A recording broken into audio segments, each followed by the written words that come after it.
വരും മണിക്കൂറുകളിലും പുതിയ അതിഥികളുമായെല്ലാം നമുക്ക് കാണേണ്ടതുണ്ട്. അതിനു മുന്നേടിയായി ഒരു റിപ്പോർട്ട് കാണാം. സ്കൂൾ കലോത്സവത്തിൽ ഒട്ടും ഒഴിവാക്കാൻ പറ്റാത്ത ഒരു നൃത്ത വിഭാഗമാണ് നാടോടി നൃത്തം. ഇത്തവണ കാസർഗോഡ് നിന്നും തലസ്ഥാനത്തെത്തി നാടോടി നൃത്തത്തിൽ എ ഗ്രേഡ് ലഭിച്ച കലാകാരനാണ് ദേവസൂര്യ. 3 വയസ്സ് മുതൽ നൃത്തം അഭ്യസിക്കുന്ന ഈ കൊച്ചുമിടുക്കന്റെ പ്രകടനം കണ്ടു നോക്കാം. കാസർഗോഡ് നിന്നൊരു കലാകാരൻ 3 വയസ്സ് മുതൽ നൃത്തം അഭ്യസിച്ച് ഒരു എക്സ്പേർട്ട് ആയിട്ടുള്ള ഒരാളാണ് ദേവസൂര്യ. ദേവസൂര്യ ഇപ്പോ +1 10ാം ക്ലാസ്സിലാണ്. അപ്പോ 10ാം ക്ലാസ്സിലായതുകൊണ്ട് ഇനി 2 വർഷം കൂടി അല്ലെ?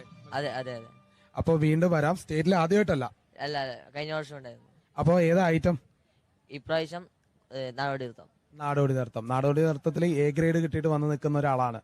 അപ്പോ നല്ലൊരു പെർഫോമൻസ് കേരള വിഷന് വേണ്ടി കാണിക്കും അല്ലേ? അതെ. അപ്പൊ തുടങ്ങാം.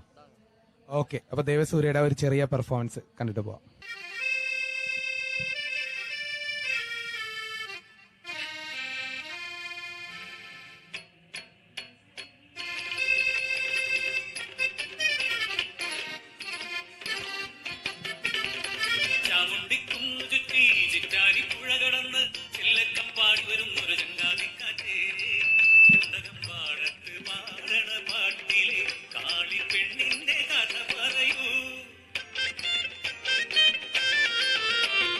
ചാമുണ്ടിക്കുന്നിന്റെ താഴ്വാരം ചട്ടൻപുലയന്റെ മൺകുടിയിൽ ഇന്ന് കാളിപ്പെണ്ണിന്റെ കാതുകുത്ത്, ഇന്ന് കാളിപ്പെണ്ണിന്റെ കാതുകുത്ത്.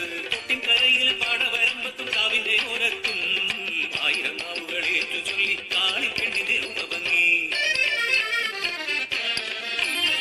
കൂളിത്തറയും മുന്നിൽ വെച്ച് കാരിച്ചെറുക്കനെ കണ്ടുമുട്ടി അവളറിയാതെ പൂത്തൊരു പൂമരമാ.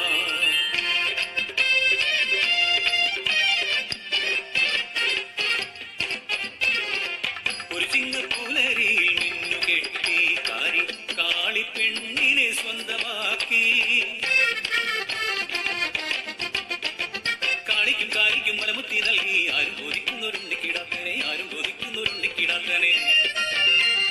മുട്ടുകുത്തി പിന്നെ സൂര്യയുടെ ആ പെർഫോമൻസ് നമ്മൾ കണ്ടതാണ്. വളരെ നന്നായിരുന്നു മോനെ. അപ്പൊ എ ഗ്രേഡ് കിട്ടിയല്ലേ? അതെ അതെ, സന്തോഷമുണ്ട്. അപ്പൊ ഈ പെർഫോമൻസിൽ എ ഗ്രേഡ് കിട്ടിയില്ലേ കാര്യമുള്ളൂ. അപ്പൊ എന്തായാലും ഇനിയും വീണ്ടും ഈ കലോത്സവ വേദികളിൽ എത്തും അല്ലെ?